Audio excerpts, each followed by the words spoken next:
Bismillahirrahmanirrahim. Assalamualaikum warahmatullahi wabarakatuh.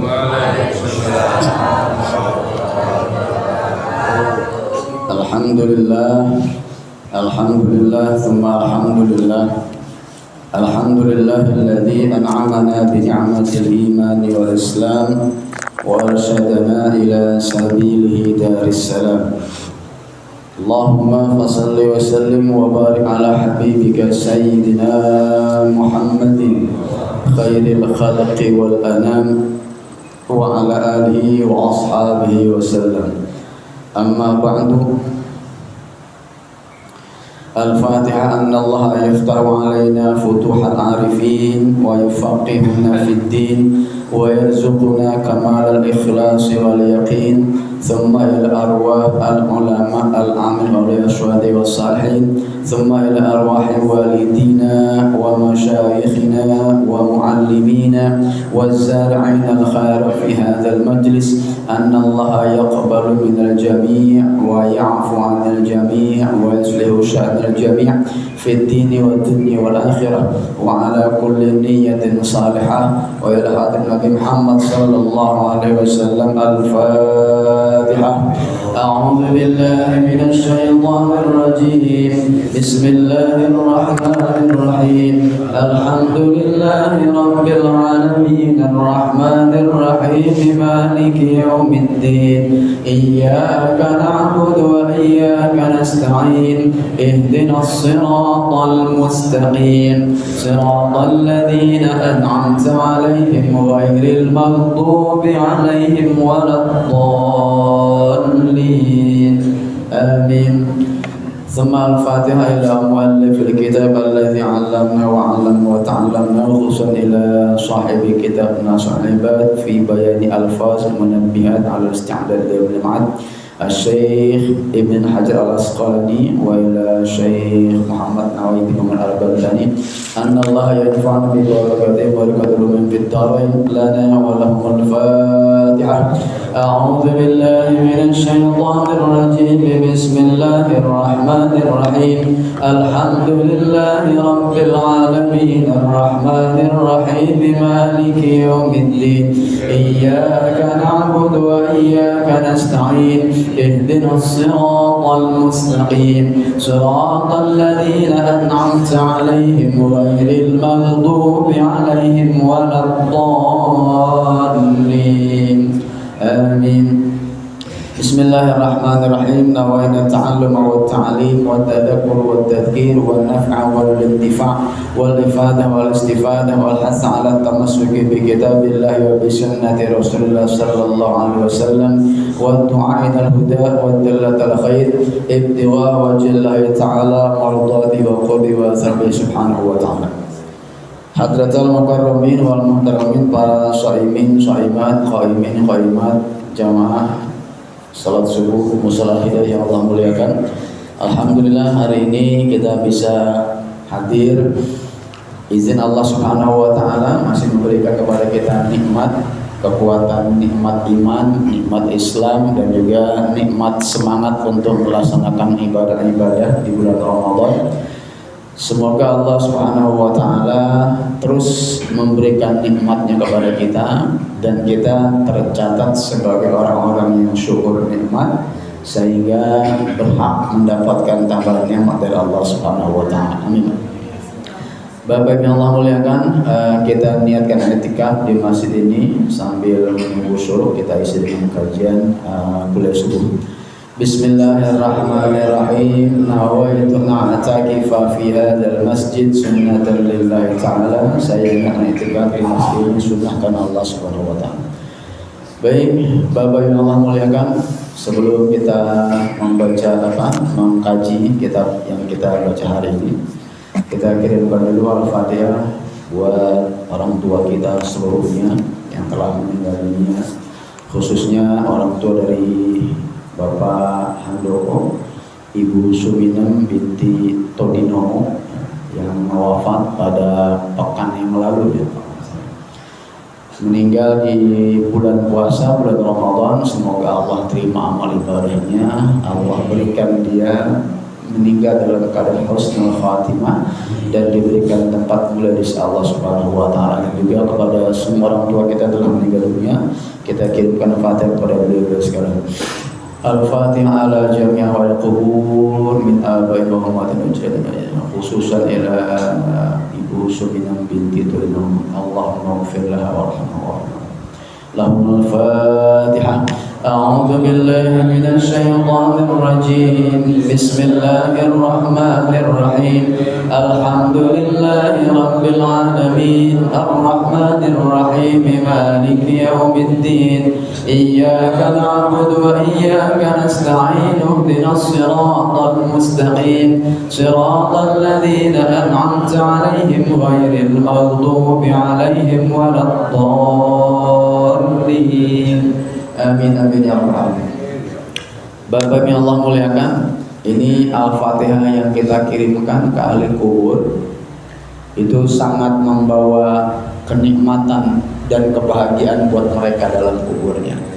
Jadi alam kubur itu adalah merupakan awal masuknya ke dalam kehidupan akhirat. Kalau seseorang itu sukses ataupun bahagia dalam kuburnya, maka selamanya akan merasakan bahagia. Tapi ketika merasakan kesengsaraan dalam alam kubur, maka selamanya akan merasakan kesengsaraan. Nah, di tengah perjalanan itu, bahagia atau kesengsaraan dalam kubur, ada hadiah yang mereka tunggu sebenarnya, yang mereka harapkan dan akan membawa kebahagiaan. Apa itu? Kiriman surat Al-Fatihah dari orang yang masih hidup. Andaikan dia mendapatkan bahagia dalam kuburnya, maka ketika kiriman Fatihah datang atas nama beliau, maka dia akan bersinar, berseri-seri girang ya di tengah-tengah kebahagiaannya. Andaikan ahli kubur ini adalah orang yang sengsara ketika sedang disiksa dalam kuburnya, kemudian datang kiriman hadiah Fatihah, maka stop sebentar siksanya, kemudian dia diangkat. Ketika disiksa itu kan dibakar hancur semuanya, tinggal tulangnya. Tapi begitu datang pahala hadiah Fatihah, diangkat sebentar, dikembalikan lagi tubuhnya seperti semula, dikasih pakaian untuk menerima paketan hadiah Al-Fatihah. Dan itu bentuknya bisa seperti makanan dan pilihan buah-buahan yang mengenyangkan. Sejenak mereka akan merasakan bahagia karena dikirimkan Fatihah oleh kita yang masih hidup. Maka hakikatnya Al-Fatihah yang kita kirimkan itu akan sampai kepada mereka dan mereka sangat menantikan. Maka minimal Al-Fatihah kita kirimkan ke orang-orang tua kita, ke guru kita yang meninggal dunia, teman-teman, sahabat dan lain sebagainya. Insya Allah kalau nanti sering saya sampaikan, kalau nanti kita sering kirim hadiah di kubur, hadiah Fatihah kepada yang telah meninggal dunia, maka nanti ketika kita telah meninggal dunia pun Allah akan kirimkan orang-orang yang senantiasa baca Fatihah buat kita. Ya. Sekali lagi Fatihah kita bacakan khusus buat jamaah musola kita yang telah meninggal dunia semuanya, yang ada Ustadz Sulaiman, ada Haji Ipong, Haji Ustadz dan semuanya ya, terutama yang mewakafkan musola ini dan semua keluarganya. Semoga Allah berikan kepada mereka bahagia dalam kuburnya. Semuanya Allah sampaikan pahala Fatihah kami kepada mereka semua, khususnya yang baru kemarin Ibu Hajah Ustazah Suryati ya. Allahumma ighfir lahum warhamhum wa'afihim wa'fu anhum. Lahumul Fatihah. A'udzu billahi minasy syaithanir rajim. Bismillahirrahmanirrahim. Alhamdulillahi rabbil alamin, arrahmanir rahim, maliki yaumiddin. Iyyaka na'budu wa iyyaka nasta'in. Ihdinas siratal mustaqim, siratal ladzina an'amta 'alaihim ghairil maghdubi 'alaihim waladdallin. Amin. Bapak Ibu jamaah Allah muliakan, hari ini kita alhamdulillah sudah masuk ke hari, kita absen dulu jadi hari yang ke berapa kita puasa? Puasa ke-15 hari ini ya? Ya. Kalau tarawih sudah 15 selesai, Maka nanti malam mulai masuk tarawih yang ke-16 dan biasanya kita sudah masuk ke qunut witir dan ayatnya ganti, ya berubah. Itu adat kebiasaan kita. Tak terasa kita sudah masuk ke separuh hari bulan Ramadan, dan ini separuh malam bulan Ramadan ini masuk dalam kategori marhalah as-saniyah, tahapan yang kedua, yaitu tahapan yang penuh dengan maghfirah, ampunan dari Allah Subhanahu wa taala. Maka semua amal soleh yang kita lakukan di tahapan yang kedua ini, ya, di 10 malam yang kedua ini, kecil besarnya, sebanyak ataupun sedikitnya, semuanya mengandung ampunan dari Allah Subhanahu wa taala.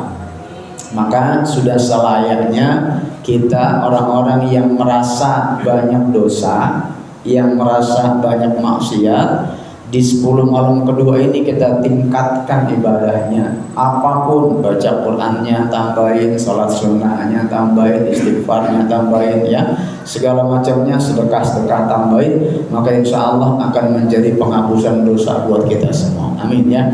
Karena sekarang kalau ditanya nih Bapak Ibu dosanya berapa? Banyaknya itu berapa? Ya, la tuhsa, nggak kehitung. Kalau kita bisa ngitung, jago, nggak kehitung. Kenapa? Karena semua anggota tubuh kita itu berpotensi berbuat dosa. Sering saya sampaikan, kita ulang-ulang lagi, mata kita ada 2, mata kanan nggak melihat, mata kiri jelalatan. Kuping ada 2, kuping kanan stop, kuping yang kiri nyolong-nyolong berita. Lidah, apalagi mulut, tangan, kaki, dan segala macam. Bahkan yang sering kita nggak sadar adalah dosa-dosa yang diperbuat oleh hati kita. Itu nggak kelihatan. Apa contohnya? Dengki, ya, sombong, iri hati, pemarah, dendam, ya, bahkan syirik. Itu dosa-dosa hati yang sering banget kita nggak sadar itu. Karena kata kita nih, dosa itu adalah mabok, dosa itu adalah judi, dosa itu adalah membunuh, dosa itu adalah zina. Sehingga ketika kita merasa bebas dari yang 4 tadi, bebas dari zina, bebas dari mabok, bebas dari judi, bebas dari membunuh, berarti saya nggak punya dosa dong. Nah, hati-hati ini, hati-hati. Boleh jadi kita nggak seperti itu, karena itu adalah dosa-dosa besar. Tapi kita ini pasti tidak pernah luput dari dosa-dosa yang kecil lah, katakanlah. Meskipun hakikatnya dosa itu tidak ada yang besar, tidak ada yang kecil. Semua dosa ya dosa. Bahkan kata para ulama, tidak ada dosa kecil. Kenapa? Karena dosa yang kamu buat adalah dosa kepada Allah yang maha besar. Maka dengan demikian tidak ada yang namanya dosa kecil, karena hakikatnya kita berdosa kepada Allah yang maha besar. Nah, pertanyaan berikutnya, Bapak Ibu Allah muliakan, kita sadar nggak kalau kita ini berdosa? Sadar, ya. Kata kita sadar tuh. Apa tandanya kita pendosa? Toh kita masih begini, masih bisa hidup dan segala macamnya. Jangan-jangan dosa kita udah hilang nih, gitu. Maka hari ini kita akan baca maqalah As-Sabi'ah wal Ishrun dalam kitab Nasail Ibad, yang temanya ataupun judulnya adalah 4 kenikmatan bagi para pendosa. Nyambung kali ya. 4 kenikmatan bagi para pendosa. Kok pendosa dikasih nikmat? Tapi ini kita sadari, ini sebagai renungan kita, ya. An Sa'ad bin Hilal rahimahullahu ta'ala, innal abda idza aznaba manallahu ta'ala alaihi bi 4 khisal. Dari sahabat Sa'ad bin Hilal rahimahullahu ta'ala, bahwasanya sesungguhnya seorang hamba idza aznaba ay sara dza dzambin, apabila seorang hamba berdosa atau mempunyai dosa. Berarti siapa nih? Ya kita semua. Ya kan kita semua nih, ya kita semua berdosa. Berarti sesungguhnya seorang hamba yang berdosa atau yang punya dosa, baik dosa kecil ataupun besar, dosa yang sedikit ataupun yang banyak, dosa yang sengaja ataupun gak sengaja, dosa yang sembunyi-sembunyi ataupun yang terlihatan, semuanya lah pokoknya berdosa. Manallahu ta'ala ay an'ama alaihi bi arba'i khisalin, maka Allah akan ataupun tetap memberikan nikmatnya kepada pendosa tadi dalam 4 hal. Maka tadi judulnya 4 nikmat bagi pendosa. Karena hakikatnya meskipun kita berdosa setiap hari, ya bahkan dosa kita ulang-ulang lagi, taubat dosa lagi, taubat dosa lagi, taubat terus, Allah tetap an'ama alaina, tetap memberikan nikmatnya kepada kita dalam 4 perkara. Nah ini jadi bahan renungan kita nih. Apa? Pertama, la yujibu anhu rizq, ay la yamna'hu minar rizqi. Yang pertama tuh, kenikmatan pertama bagi orang pendosa adalah bahwasanya meskipun kita ini pendosa, Allah tidak pernah sedikit pun menghalangi ataupun menolak ataupun melarang kita mendapatkan rezeki dari Allah. Artinya apa? Meskipun kita pendosa, bahkan kalau kayak kita mungkin insya Allah nih ada seimbangnya, dosa juga, ibadah juga, kan gitu ya. Ibadah kita insya Allah bisa menghapuskan dosa-dosa kita. Tapi ada juga orang yang berdosa terus-menerus, ibadahnya enggak. Tapi lihat, Allah tetap memberikan rezeki kepadanya. Ya, buktinya apa? Buktinya dia masih tetap senang berbuat dosa. Ya. Nah, kalau demikian adanya, maka semua rezeki yang kita terima dari Allah Subhanahu wa taala itu bisa menghadirkan keberkahan manakala kita balas ataupun kita iringi dengan ketaatan kepada Allah Subhanahu wa taala. Tapi kalau kita tidak mengiringi dosa nikmat dengan ketaatan, ya nikmat mah dapat tapi enggak berkah, gitu maksudnya. Nah, coba lihat sekarang ke dalam diri kita masing-masing. Kita pendosa bukan? Pendosa. Tetap dapat nikmat enggak? Tetap. Buktinya kita masih bisa bernafas, masih bisa berdetak jantung kita, masih bisa menggerakkan semua anggota tubuh. Itu apa kalau bukan nikmat? Dan itu siapa yang memberikan? Kalau Allah Subhanahu wa taala. Kok Allah begitu ya? Kan dia pendosa, kok dapat nikmat? Itulah Allah Maha Pengasih. Ya kan? Allah punya sifat apa? Ar-Rahman, Maha Pengasih kepada siapapun, seluruh makhluknya, enggak peduli apakah dia beriman ataupun kafir, enggak peduli apakah ia taat ataupun ahli maksiat, semuanya dapat nikmat. Itu yang pertama. Yang kedua, wala yuhjibu anhu shihhah, ay la yamna'hu min sihhatil badan. Nikmat yang kedua bagi para pendosa adalah bahwa Allah, meskipun manusia banyak dosanya, Allah tetap memberikan kesehatan kepada mereka. Ya, betul ya? Dan alhamdulillah, gara-gara sehat kita bisa ibadah puasa. Gara-gara sehat kita bisa tarawih full 20 rakaat plus 3. Yang di sini hampir 1 jam. Ya, di musolanya hampir 1 jam tarawihnya. Itu kalau nggak sehat, aduh berat. Sehat apa? Sehat jasmani dan sehat rohani. Berapa banyak orang yang sehat jasmaninya tapi rohaninya tidak sehat, sehingga ibadahnya pun tersendat-sendat. Kalau kita insya Allah kita pengen minta, ya Allah sehat jasmani, sehat rohani, biar bisa ibadah dan menikmati ibadah tersebut, karena hakikatnya kita diciptakan untuk ibadah. Itu yang kedua, nikmat yang kedua. Meskipun kita berdosa setiap saat, Allah tetap berikan kepada kita kesehatannya. Artinya apa? Secara hukum alamnya, kalau kita sakit kemudian kita berobat, maka sehat. Sehatnya Allah yang berikan, meskipun kitanya berlumuran dosa. Yang kedua tuh ya. Tadi apa yang pertama? tetap diberikan rezeki, nggak pernah putus, nggak pernah berhenti, artinya tetap makan terus dia, nggak pernah ini. Yang kedua, tetap diberikan kesehatan. Yang ketiga, wala yuzhiru alaihi dzan bal yasturuhu. Yang ketiga, bagi orang-orang yang berdosa, Allah tidak menampakkan dosanya di hadapan makhluk. Bal yasturuhu, bahkan Allah sembunyikan. Bahkan Allah sembunyikan dosa-dosa kita, sehingga kita semua masing-masingnya tidak tahu dosa apa yang kita lakukan di belakang kita masing-masing. Lain halnya dengan dosa yang kelihatan depan mata, dia mabok tengeng sekampung jalan itu kelihatan tuh. Kita enggak, cuma Allah ya. Tapi ada dosa-dosa yang tersembunyi yang justru Allah tutupin di hadapan orang lain, sehingga dengan penutupan Allah tersebut kita tetap bisa dihormati oleh orang lain. Gara-gara Allah tutupin aib kita, saya masih bisa ngajar. Gara-gara Allah tutupin aib kita, kita masih bisa jadi imam. Kita masih bisa ngaji, bisa sholat, dihargai karena kita pakai koko, pakai sorban.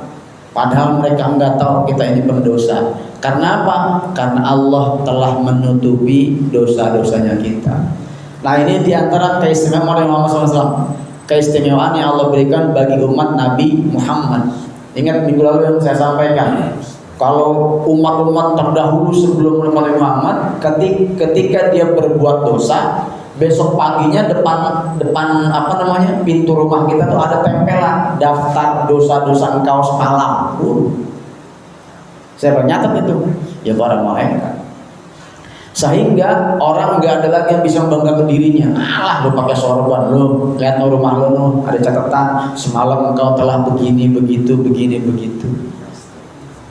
Sehingga langsung ketahuan oleh semua orang bahwa semalam dia telah berbuat itu. Kalau sekarang kan enggak kita. Sekarang kita nggak ada yang tahu. Kenapa? Karena Allah menutupi dosa-dosa kita. Tapi kata Rasulullah SAW, kullu ummati mu'afan. Semua umatku, kata Nabi Muhammad, akan diberikan ampunan oleh Subhanahu wa Ta'ala. Meskipun dia dosanya banyak, meskipun dia sering bermaksiat, Allah akan berikan ampunan kepada umatku, kata Rasulullah. Illal mujahir, kecuali mujahir. Siapa mujahir? Mujahir itu adalah orang yang semalam berbuat dosa, kemudian Allah udah tutupin dosa-dosanya, dia malah cerita ke orang lain tentang dosanya. Kata Allah, udah gua tutupin, lu buka. Ya kan? Sering gak begitu tuh? Sering. Kadang-kadang bahkan ada orang-orang yang bangga dengan dosanya. Masya Allah. Padahal Allah sudah tutupi dosa-dosanya. Nah, orang yang seperti ini, kata Rasulullah, tidak diampuni. Padahal jaminannya semua umatku akan diampunkan illal mujahir, kecuali orang yang menceritakan dosa-dosanya. Allah udah tutupin, dia malah cerita-cerita. Suka begitu enggak? Ada nggak yang begitu? Ada, banyak. Jangan-jangan kita juga masuk kadang-kadang tuh. Semalam gua ini itu orang kalau nggak gua haji itu lah cerita. Padahal itu adalah dosa. Nah, nikmatnya Allah tutupin dosa-dosa kita. Nah, ini nikmat yang ketiga. Nah, yang keempat, wala yu'aqibuhu ajilan ay fis sa'atil hadirah bal yumhilahu wala yuhmilahu.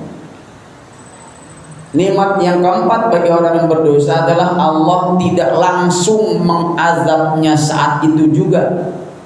Allah tidak langsung menghukumnya saat itu juga.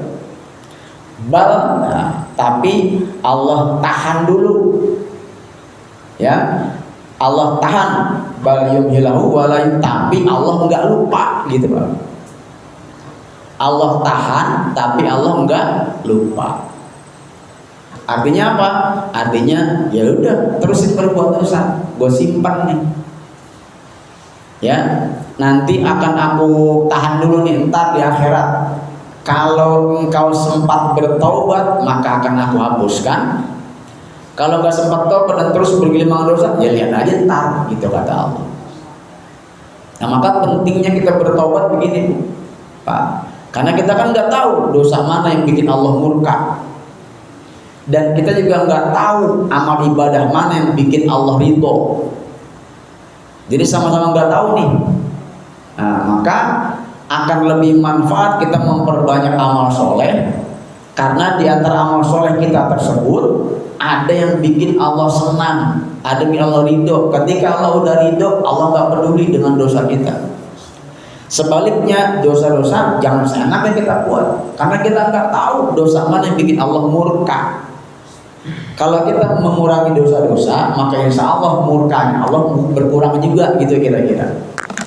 Ya, maka ini keempat nikmat ini Allah berikan kepada kita umat Nabi Muhammad Sallallahu Alaihi Wasallam. Maka kalau seperti ini kira-kira bersyukur nggak, Bu? Pak, bersyukur nggak? Berdosa tapi tetap dijamin nikmat 4 ini. Masya Allah. Kayaknya kalau begini mah kita sudah harus semakin mengenal siapa Allah, betapa Allah itu maha baik kepada kita, betapa Allah itu maha cinta kepada kita, betapa Allah nggak peduli dengan dosa-dosa kita, asalkan kita datang kepada Allah minta ampun berlumuran dosa, minta ampun dengan meneteskan air mata, minta ampun ya Allah, takut umur kita nggak sampai. Allah senang banget itu. Nah, ini bulan Ramadan kesempatannya terbuka banget ini. Kenapa? Karena perut kita sedang kosong, siang hari kosong, lemes. Banyakin doa ada tuh. Tapi seringan kita kan kagak ya.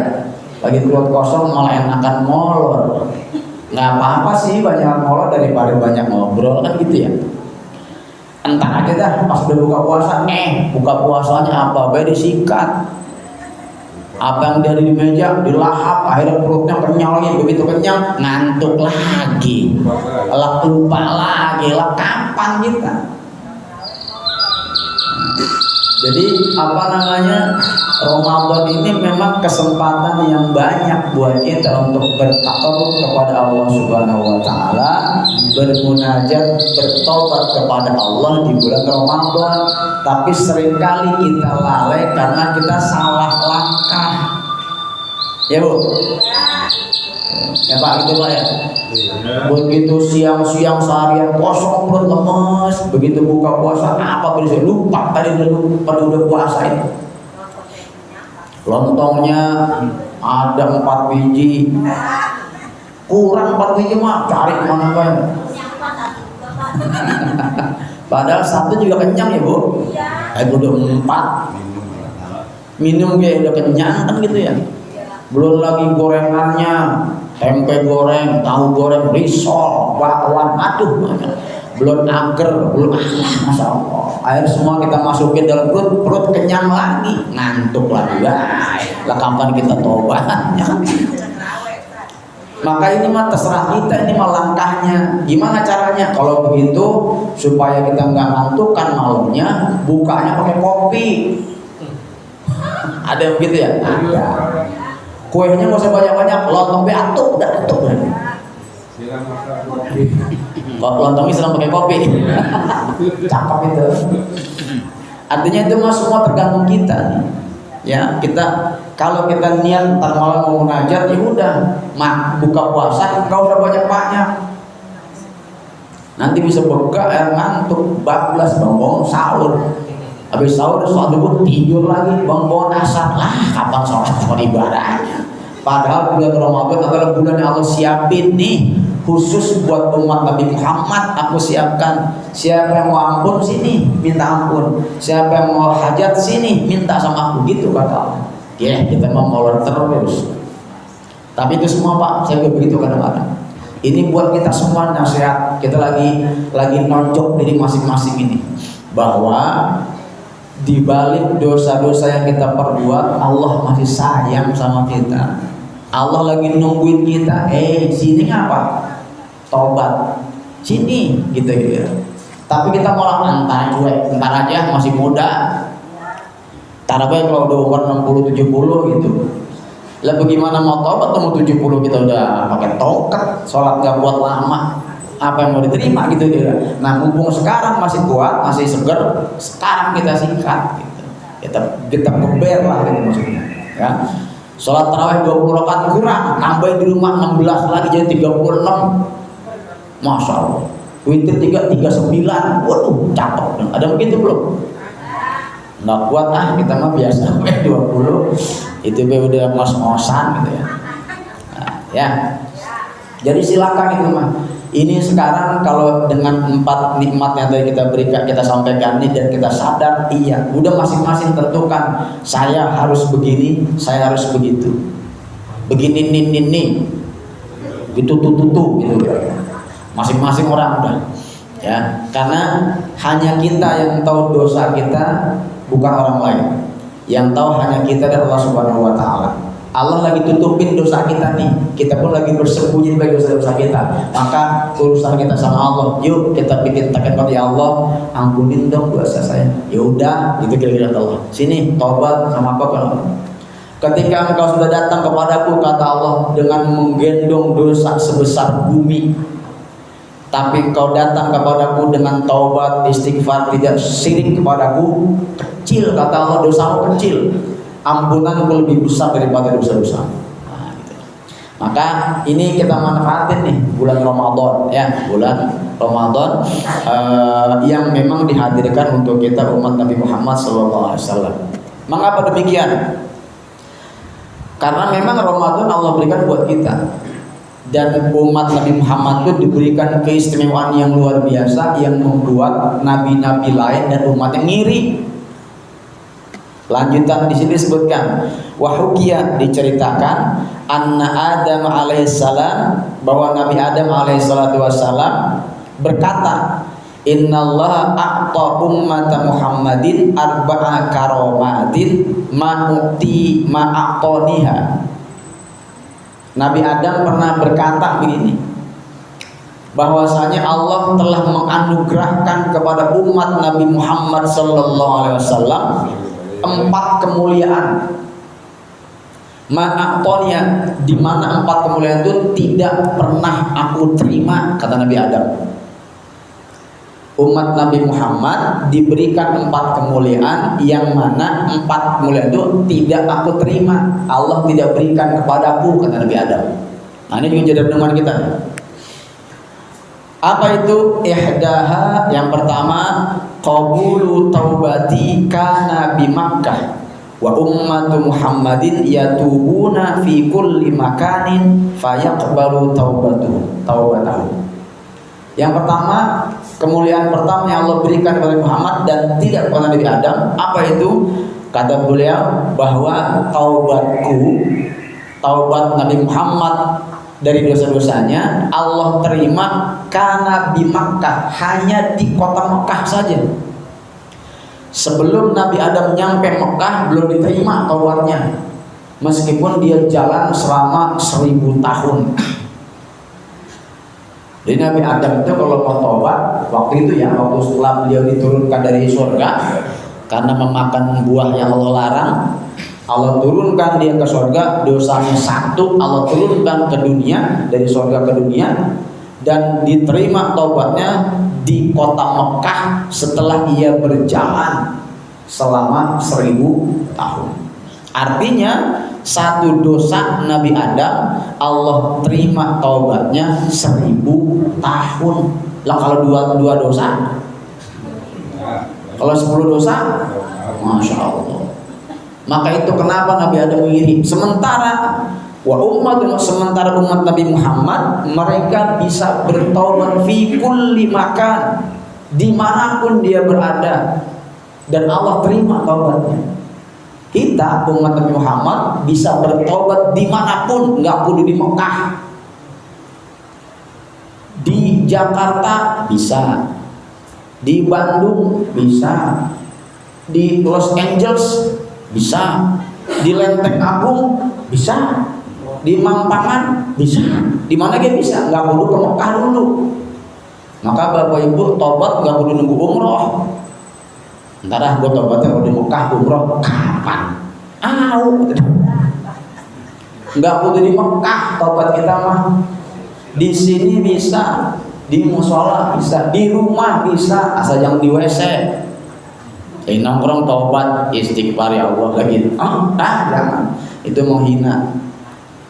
Ya, ini kemuliaan yang Allah berikan kepada Nabi Muhammad dan tidak Allah berikan kepada Nabi Adam. Makanya agak-agak sedikit iri Nabi Adam kepada umat Nabi Muhammad. Jadi taubatnya diterima dimanapun, ya, dimanapun diterima taubatnya. Bahkan Allah siapkan waktunya di sepertiga malam yang terakhir. Itu kalau di bulan lain selain Ramadan. Tapi ketika bulan Ramadan, kulla yaumin, kulla sa'atin, setiap saat di bulan Ramadan Allah akan terima taubat kita asal kita mau bertobat. Udah taubat belum kita? Udah ya, insya Allah ya. Tiap tarawih apa aja tiap ya taubat tub alaina, itu artinya apa? Wahai yang maha penerima taubat, terimalah taubatku. Itu tiap malam tuh tarawih kita baca. Ya tawabtum alaina, ya tawabtum alaina, warhamna wanzur ilaina. Sayangilah kami ya Allah dan perhatikanlah kami. Artinya apa ya Allah? Saya ini pendosa, tapi tetap minta rahmat dan berkah dari Engkau, dan tolong tetap perhatikan saya. Jangan Engkau lepaskan rezekimu dari saya meskipun aku pendosa. Jangan Engkau lepaskan sehatmu dari saya meskipun aku pendosa. Gitu kira-kira. 4 nikmat tadi itu.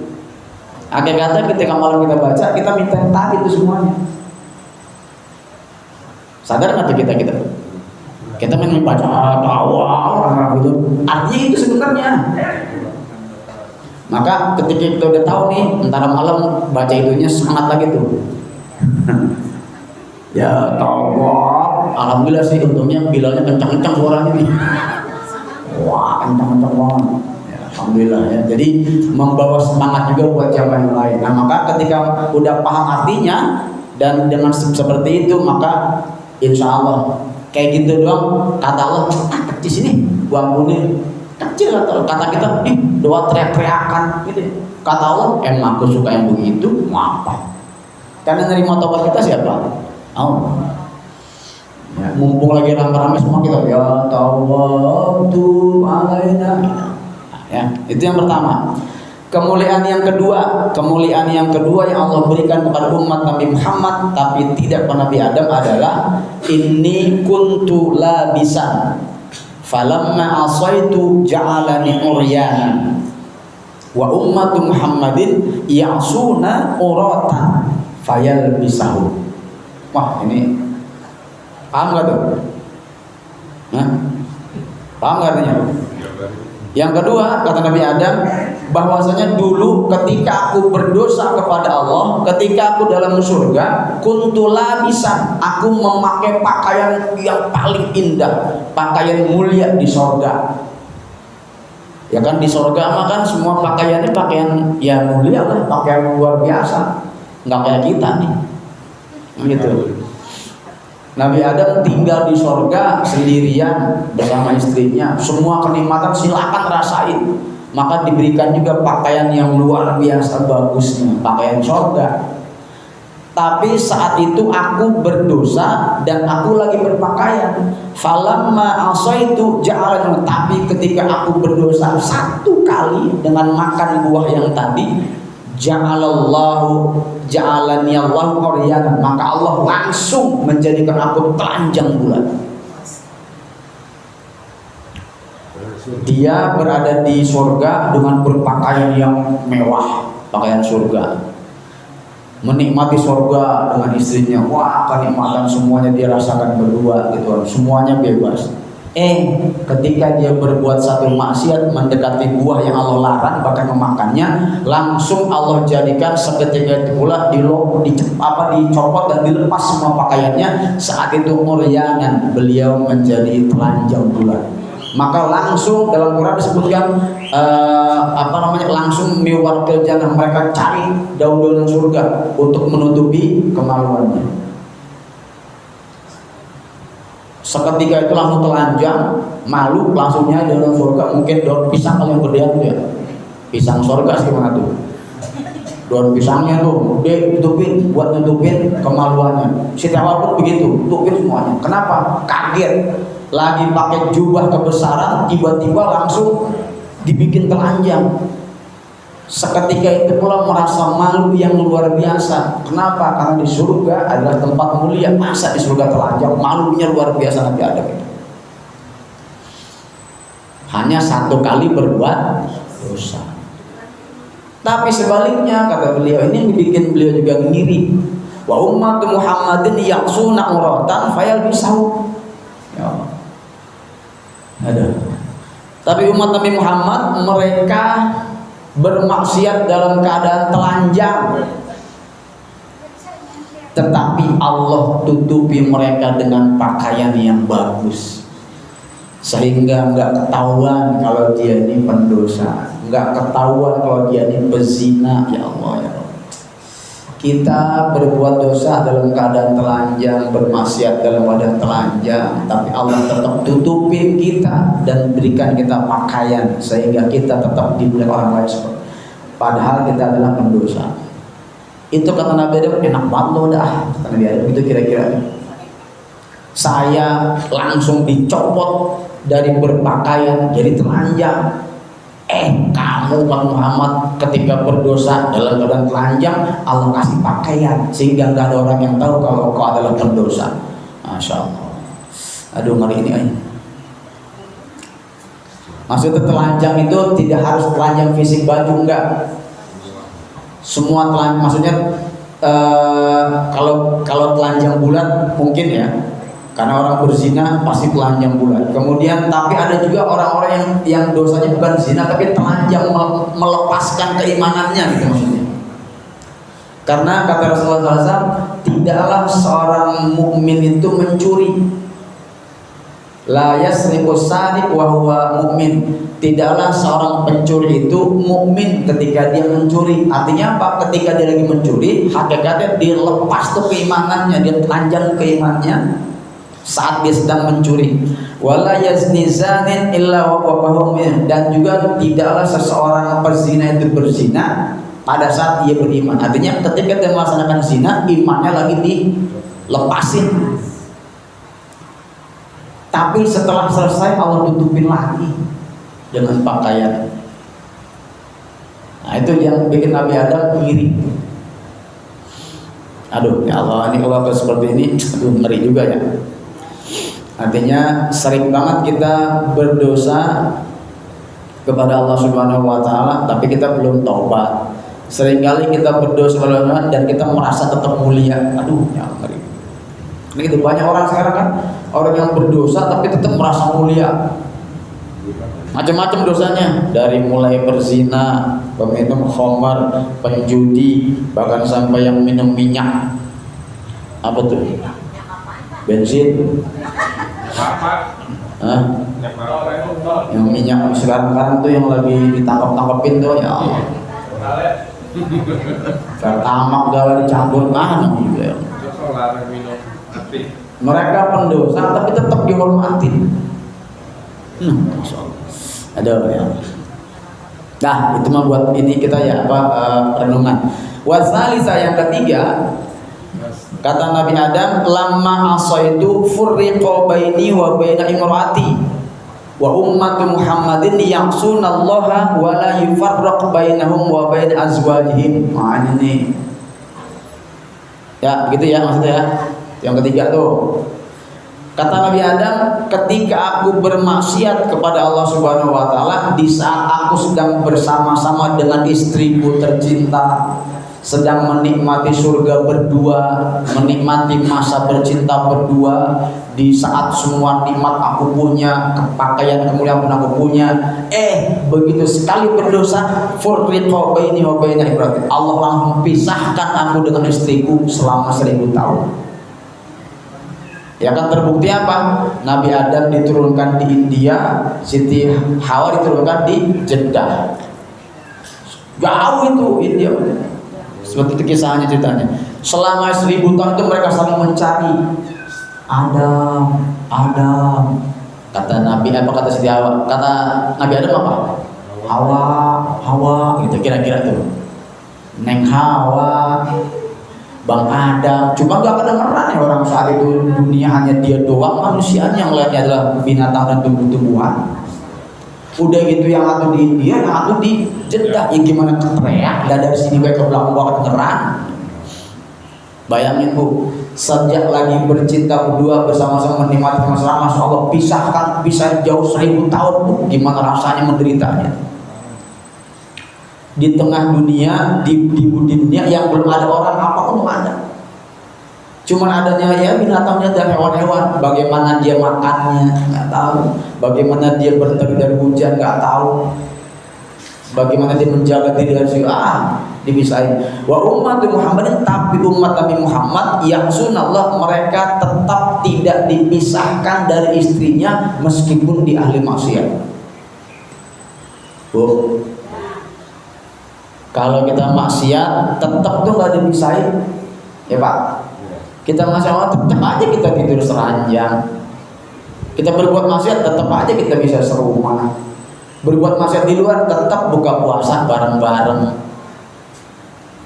Ya, coba kalau misalkan sekali kita berdosa langsung belum dipisahin, satu di LE, satu di LE, yang satu di Lenteng Agung, yang di Los Angeles, bagaimana ketemunya itu? Itu kira-kira, Masya Allah. Jadi sebenarnya artinya apa? Saat kita berdosa, bermaksiat kepada Allah Subhanahu wa Ta'ala, Allah tetap berikan nikmatnya berupa pasangan yang tetap bersama kita. Terbukti apa? Betapa banyak dosa-dosa suami, istri masih mau nemenin. Betapa banyak dosa-dosa istri, suami masih mau melindungi. Coba, benar gak begitu? Ya. Maka udah, Bang, engkaulah hidupku, asik. Neng, engkaulah cintaku. Cie. Ibu kadang bilang pret, ibu apret lah. Itu Bapak Ibu, jadi harus sadar nih betapa Nabi Adam sengsara dan menderita luar biasa ketika dia berbuat maksiat, langsung dipisahkan. Tapi umat Nabi Muhammad ketika bermaksiat tetap disatukan. Artinya apa? Nilai poinnya apa? Hati-hati, jangan berbuat maksiat seenaknya.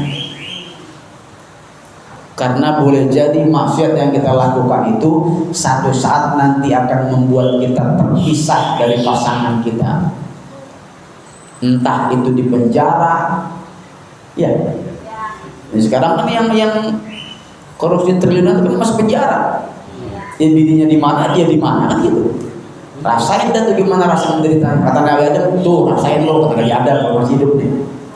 Gua dulu begitu 1000 tahun. Ya lu cuman berapa? Cuman 8 tahun ya lu. Maka hati-hati sebenarnya ketika maksiat yang kita lakukan dan kita belum taubatin itu maksiat, satu saat nanti akan membuat kita terpisah dengan pasangan kita. Minimal rasa kita udah gak ada lagi. Udah mau film lu. Alhamdulillah. Maka jangan main-main dengan maksiat lah gitu kira-kira. Ya. Dan sekarang ketika kita masih bersama, udah sama-sama taubat. Neng maafin ya, Bang maafin ya, Neng maafin abang ya. Ntar dulu Bang, ntar aja deh kalau THR gua turun, THR keluar baru gua maafin. Gitu katanya. Ya, itu yang salah gitu. Pokoknya udah itu mah sekarang masing-masing ibu bapak dah ya. Karena apa? Hakikatnya istri atau suami yang kita punya sekarang itu adalah takdir yang Allah berikan kepada kita, dan itu yang sesuai dengan maunya Allah Subhanahu wa Ta'ala. Maka nikmati dan terima itu sebagai anugerah Allah Subhanahu wa Ta'ala. Jangan sampai ntar Nabi Adam merasa menderita begitu tuh kira-kira. Ntar kalau udah nggak ada baru udah ngerasain. Kalau sudah tidak ada baru serasa bahwa kehadiran sungguh berharga. Sungguh berat aku rasa kehilangan diri. Bu, lagu itu kalau dihayatin, aduh ya. Jadi lagu itu jangan buat joget doang itu, dihayatin. Iya. Mumpung masih ada, ayo dah Neng, yuk Bang, kita buka puasa bersama di rumah baik berdua. Ini cukup sama tadi lontong sama kopi cukup gitu ya. Nikmati itu, karena entah kalau udah berpisah ya Allah. Ya. Bu, mau duluan apa belakangan? Hah? Bapak mau duluan apa belakangan? Pernah nggak kepikiran kalau aku mati duluan gimana ya? Pernah gitu nggak Bapak Ibu? Pikirin itu. Enakan lu Bang, kalau gue bikin lu kawin lagi. Pasti pikirin itu, pasti pikirannya. Padahal emang nggak semuanya Bu, meskipun banyak yang begitu. Bapak juga begitu. Tak kalau saya duluan gimana Neng lu? Ya, kadang-kadang kalau istri mikirnya, Bang, tak kalau saya duluan, abang pasti kawin lagi, gitu tuh. Tak, gue udah kencang aja sih. Pasti ngajak pasti. Tapi kalau suami, Neng, kalau abang duluan, ntar kira-kira kamu rezekinya gimana ya? Gitu, laki-laki mah Bu. Bukan belum kawin lagi. Gitu. Ntar lo makan bagaimana Neng ya? Kalau gitu kawin dah, gitu. Dah, itu mah termasuk dah. Lupakan Bu. Yang penting bersyukurnya kita masih bersama-sama meskipun kita sama-sama berdosa. Maka saling taubat satu sama lain. Bapak Ibu Allah muliakan, taubatnya seorang suami dan taubatnya seorang istri itu hakikatnya sedang menyatukan mereka berdua. Jadi Bapak Ibu masing-masing ya, ketika Bapak taubat itu hakikat nanti manfaatnya akan kembali buat pribadi juga buat anak istri. Ketika istri taubat, manfaatnya buat pribadi juga pada suami dan anak. Maka hakikatnya suami istri yang sama-sama bertaubat kepada Subhanahu wa taala, sama bersihkan diri, itu sedang menyatukan keluarga supaya tidak terpecah belah dan supaya tetap bersama-sama selamanya gitu. Maka taubat itu jangan pernah lepas meskipun hanya dengan mengucapkan astagfirullahalazim 100 kali. Berapa kali? Ya. Kemudian yang terakhir, warabi'ah, kata Nabi Adam, inni asaitu fil jannah fa akhrajani minha. Wa ummatu Muhammadin ya'sunallaha ta'ala kharijal jannati fayadkhuluhum fiha idza tabu. Nabi Adam ketika berdosa ada di mana dia? Hah? Oh Bapak, Nabi Adam ketika berdosa ada di mana dia? Ada di dalam sorga. Begitu sekali berbuat dosa langsung cesplong keluar dari sorga. Maka kata Nabi Adam, ketika aku berdosa, aku berada dalam surga, sedang menikmati kenikmatan sorga bersama istriku. Begitu aku berbuat dosa, langsung Allah keluarkan aku dari sorga dan diturunkan ke dunia yang antah berantah begitu. Belum pernah hidup seperti sebelumnya, belum pernah mengalami hidup seperti itu. Masya Allah, 1000 tahun dia sambil jalan terus baca doanya, Rabbana zalamna anfusana wa illam taghfir lana wa tarhamna lanakunanna minal khasirin. 1000 tahun doa itu terus. Dari sorga Allah keluarin ke dunia. Tetapi wa ummatu Muhammadin ya'sunallaha ta'ala kharijal jannah fayadkhuluhum fiha idza tabu. Tapi umat Nabi Muhammad mereka seenaknya berbuat maksiat di luar sorga alias di dunia. Ya kan, ada yang dosanya di sini, ada yang dosanya di sono, macam-macam. Dimanapun dia berbuat dosa di luar surga, tapi Allah janji akan masukkan dia ke dalam surga kalau mereka bertaubat. Jadi lagi-lagi taubat ini menjadi kunci.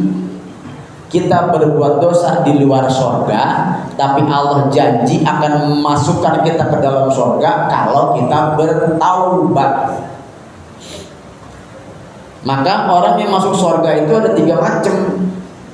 Ada yang namanya ashabul jannah, ada yang menjadi penghuni surga. Ya, Pertama, ada yang yudkhiluna jannah, dimasukkan ke dalam surga. Ada yang ketiga, yadkhuluna, masuk surga. Apa penjelasan yang pertama? Ashabul jannah, penghuni surga, adalah orang-orang, para nabi, para rasul, para wali-wali Allah yang sudah memang menjadi penghuni surga, sudah dicatat oleh sebagai penghuni surga. Di antaranya para nabi rasul, dan juga ada 10 sahabat yang dijamin masuk surga.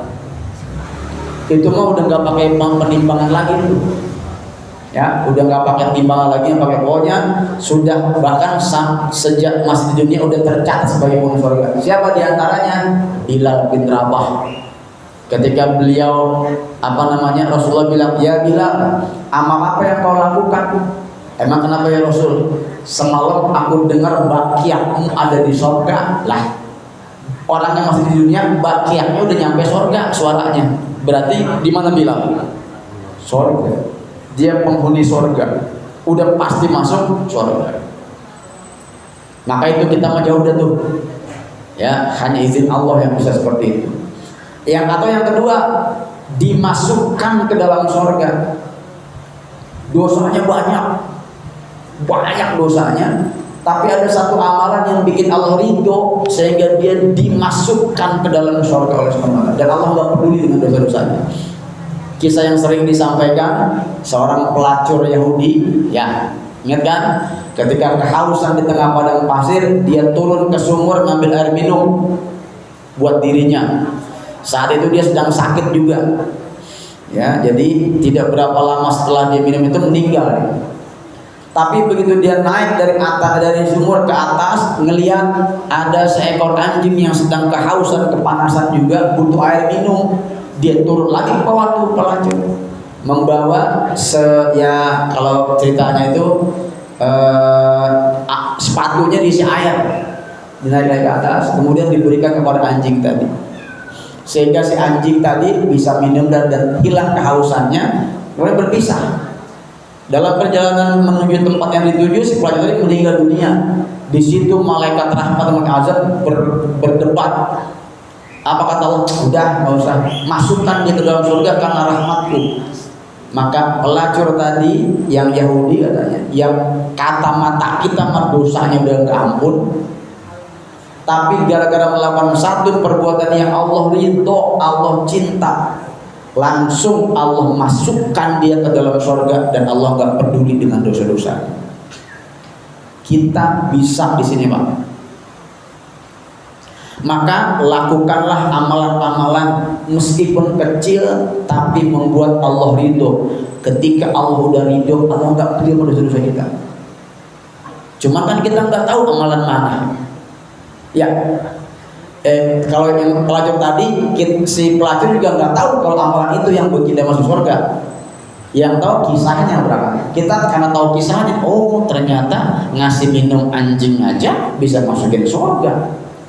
Apalagi ngasih minum manusia, apalagi ngasih minum orang yang berbuka puasa, apalagi ngasih minum ustad. Jangan, sekarang mau lagi puasa kita. Ya, coba itu contohnya. Artinya apa? Remeh, perbuatannya remeh, tiba ngasih minum. Tapi ikhlas lillahi ta'ala karena cintanya pada semua makhluk, karena dia pun merasakan betapa hausnya saya tadi. Lalu Allah ridho di situ, udah surga berarti. Dosanya hapusin, gampang itu mah Allah. Yang kedua, orang bisa masuk surga karena dimasukkan ke dalam surga karena telah melakukan amal soleh yang Allah ridho. Maka hati-hati. Ada satu ketika orang-orang yang kelihatannya ahli surga, orang-orang anggap wah dia mau mulia, surga dapat wah. Tapi di ujung akhir hidupnya dia melakukan satu amal ahli neraka dan mati dari situ. Matinya su'ul khotimah. Semua hidupnya kelihatan dia berbuat orang yang taat, tapi tergoda. Akhirnya di ujung di satu episode hidupnya dia berbuat maksiat, durhaka, dan takdirnya mati ketika berbuat maksiat. Apa? Langsung Allah lemparkan dia ke dalam neraka karena akhir hidupnya adalah amal perbuatan orang neraka. Tapi di sisi lain ada orang yang kelihatan pendosa, wah bejat banget. Ini mah neraka udah bagiannya dia udah. Tapi tanpa orang tahu dia melakukan satu amalan yang di ujung hidupnya dan bikin Allah ridho. Dan Allah nggak peduli dengan dosa-dosa dia. Meskipun orang banyak menganggap dia orang durhaka, pendosa, ahli neraka, tapi di dalam satu saat nggak kelihatan sama orang, dia melakukan perbuatan-perbuatan yang Allah ridho, sama kayak tadi pelacur tadi, ya kan? Kemudian Allah nggak masukkan dia ke dalam surga. Padahal kata orang tadinya dia adalah ahli neraka. Maka hati-hati nih Pak kita, Pak. Aduh, saya ngeri banget hadis ini. Betapa banyak orang menganggap kita mulia, ahli ibadah, tapi di belakang orang kita nggak tahu. Dan betapa banyak juga kita menganggap orang, wah dia mah bujat, nakal, jahat, durhaka, tapi kita nggak tahu ada amal-amal yang dia lakukan di hadapan Allah. Maka jangan merasa sombong dengan ketaatan yang kita lakukan, karena kita nggak tahu akhir hidup kita gimana ntar. Dan juga jangan merasa paling taat ketika melihat orang ada yang kelihatan kita kayaknya wah tatoan segala macam. Tataplah mereka-mereka dengan pandangan cinta. Doain ya Allah, semoga satu saat dia akan kau beri hidayah. Sekarang nggak apa-apa dan mungkin lagi masa pencarian, kan gitu. Nikmati Pak, seperti itu nantinya insya Allah akan terasa betapa Allah maha baik kepada kita. Itu yang kedua tuh. Nah yang ketiga, sorga, masuk sorga. Kata dia pertama menghuni sorga udah pasti dalam sorga. Yang kedua dimasukkan ke dalam sorga karena amal perbuatan. Nah yang ketiga masuk sorga. Siapa ini? Kita semua umat Muhammad akan masuk sorga. Ya. Kapan? Nah itu masalahnya. Kapannya? Wallahu a'lam. Kalau masih ada dosa yang banyak maka Allah akan bersihin dulu dosanya dalam neraka.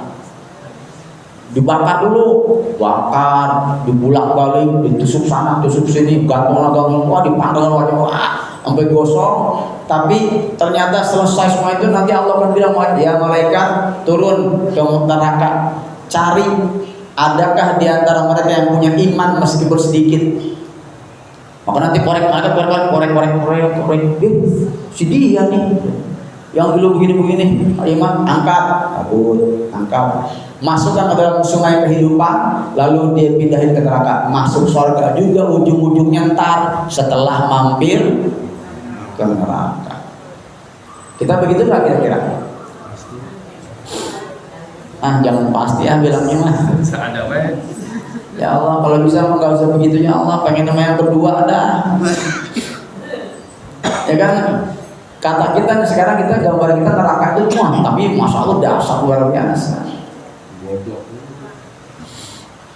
Makanannya minumannya air timah, air nanah, nggak diminum aus, diminum langsung kebakar.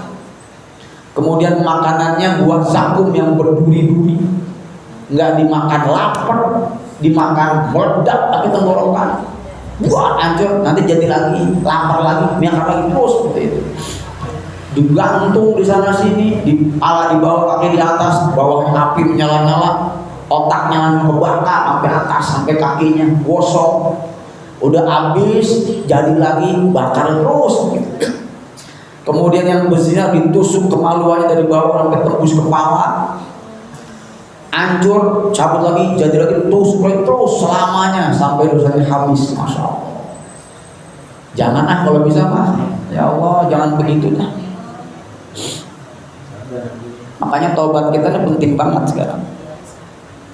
Jangan bilang yang penting masuk surga, entar dulu. Jangan dulu. Emang lu kira azabnya kagak dahsyat gitu. Maka kita minta ya Allah kalau bisa yang kedua.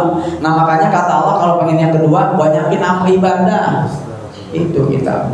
Dan amal ibadah ikhlas. Ikhlas. Apapun silakan. Ya jadi itulah kewajiban kita nih ataupun anjuran buat kita di bulan Ramadan di saat 10 malam yang kedua yang memang Allah sediakan buat kita pengampunan yang luar biasa banyak. Tinggal kita mau ataupun tidak. Gitu ya. Nah, inilah yang bisa disampaikan di kuliah subuh kali ini. Jadi kesimpulannya, betapa Allah Maha cinta kepada kita meskipun kita ahli pendosa. Allah tetap berikan kepada kita nikmatnya, tetap diberikan rezeki, tetap diberikan kesehatan, tetap Allah sembunyikan dosa-dosa kita, dan Allah tetap dan Allah tidak langsung mengazab kita. Itu semuanya nikmat. Kalau Allah langsung azab kita, habis kampung kita. Tapi Allah tunda.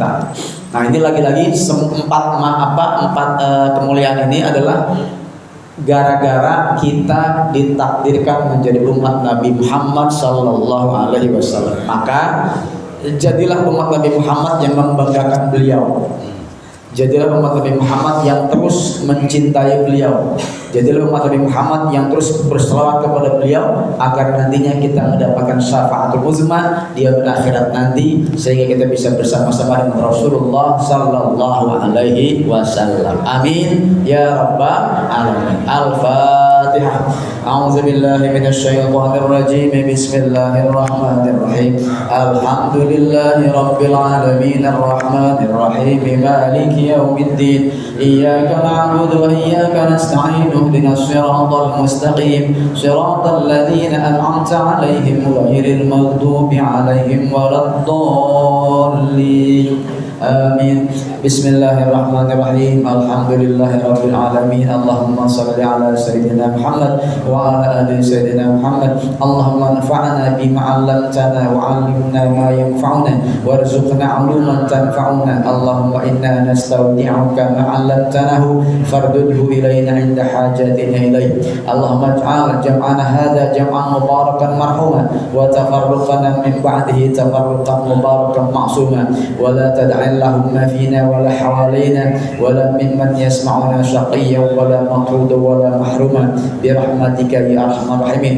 اللهم اجعلنا من التوابين واجعلنا من المتطهرين واجعلنا من عبادك الصالحين. ربنا تقبل منا انك انت السميع العليم وتب علينا انك انت التواب الرحيم. ربنا آتنا في الدنيا حسنه وفي الاخره حسنه وقنا عذاب النار. وصلى الله على سيدنا Muhammad wa ala alihi washabihi ajmain walhamdulillahi rabbil alamin. Setelah ini silakan salat isyraq 2 rakaat ya. Demikian wallahu muwaffiq ila aqwamit thoriq. Wassalamualaikum warahmatullahi wabarakatuh.